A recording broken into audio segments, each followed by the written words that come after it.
সুপ্রিয় দর্শক, আসসালামু আলাইকুম। কেমন আছেন আপনারা? নিশ্চয়ই ভালো আছেন। আজকের জাস্টে পেজে আপনাদের সবাইকে স্বাগত জানাচ্ছি।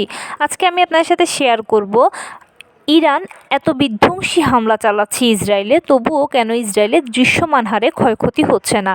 চলুন জানাচ্ছি সব কিছু।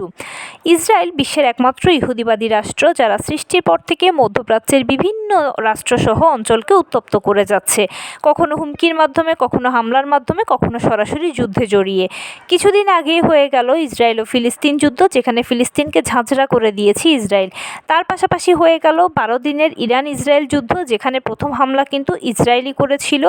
এছাড়াও আবার যুদ্ধবিরতি ভেঙে ইসরায়েল বর্তমানে প্রথম ইরানে হামলা করে এবং তার পরিপ্রেক্ষিতে ইরানও ইসরায়েলে হামলা করছে। প্রথম দিকে ইরানের হামলা কিছুটা স্থির থাকলেও বর্তমানে কিন্তু খুব চেপে ইরান ইসরায়েলের উপরে হামলা করছে।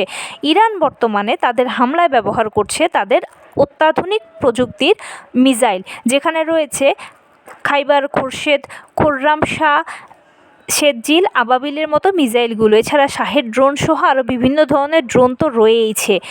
এই ধরনের মিসাইল ড্রোনের আঘাতের ফলে ইসরায়েলে কিন্তু অনেক ধ্বংস হয়েছে, যেমন ইসরায়েলে হাইফা নগরী, তেল আবিব, বেন গুরিয়ান বিমানবন্দর, এছাড়াও ইসরায়েলের আরও গুরুত্বপূর্ণ অনেক স্থাপনাগুলোও কিন্তু ধ্বংস হয়ে গেছে।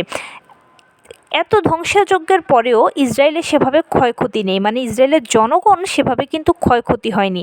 ইরানের দিকে যদি দেখেন তাহলে দেখবেন যে ইসরায়েল ইরানে যতবারই আঘাত করছে, ইরানের জনগণ কিন্তু মৃত্যু হচ্ছে। এ পর্যন্ত ইরানের 1300 মৃত্যুবরণ করেছে, আরও বেশিও মৃত্যুবরণ করতে পারে।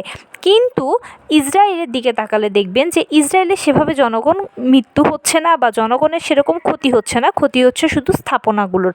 এখন প্রশ্ন হচ্ছে, কিভাবে ইরানের এত বিধ্বংসী হামলাগুলোর পরেও ইসরায়েলের জনগণ বেঁচে যাচ্ছে, তেমন কোনো ক্ষয়ক্ষতি হচ্ছে না? ইসরায়েলের গর্ব হলো তাদের আয়রন ডোম। ইসরায়েলের দাবি ছিল যে আয়রন ডোম ভেদ করে একটা বারুদও ইসরায়েল ভূখণ্ডে আসতে পারবে না, কিন্তু ইরান তাদের সেই দম্ভ ভেঙে দিয়েছে। ইরান তাদের অত্যাধুনিক মিসাইলগুলো দিয়ে আয়রন ডোমের কার্যকারিতা প্রায় পুরোপুরি নস্যাৎ করে দিয়েছে। কিন্তু তবুও ইসরায়েলের জনগণ ভালোই রক্ষা পাচ্ছে ইরানের জনগণের তুলনায়। এর আসল কারণ হলো, ইসরায়েল যেহেতু সৃষ্টির শুরু থেকে মধ্যপ্রাচ্যের বিভিন্ন অঞ্চলকে উত্তপ্ত করে যাচ্ছে, যার ফলে তারা জানে যে শুধু আঘাত করলে হবে না, পাল্টা প্রতিঘাতও তাদের দিকে আসবে। সেজন্যই তারা পূর্ব প্রস্তুতি হিসেবে তাদের বিভিন্ন অঞ্চলে, বিভিন্ন জায়গায়, বসতবাড়ির আশেপাশে, এছাড়া অফিস আদালতের আশেপাশে, শপিং মলের আশেপাশে সবখানেই কিন্তু তাদের বাংকারের ব্যবস্থা রয়েছে। এছাড়াও তাদের জনগণের মোবাইল ফোনে বিশেষ অ্যালার্ট রয়েছে।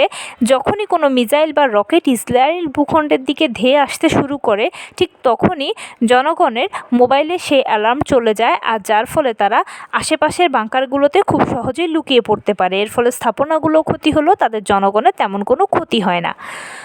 তো এই ছিল আজকের ভিডিও। যদি ভালো লেগে থাকে তাহলে চ্যানেলটিকে সাবস্ক্রাইব করার অনুরোধ রইল।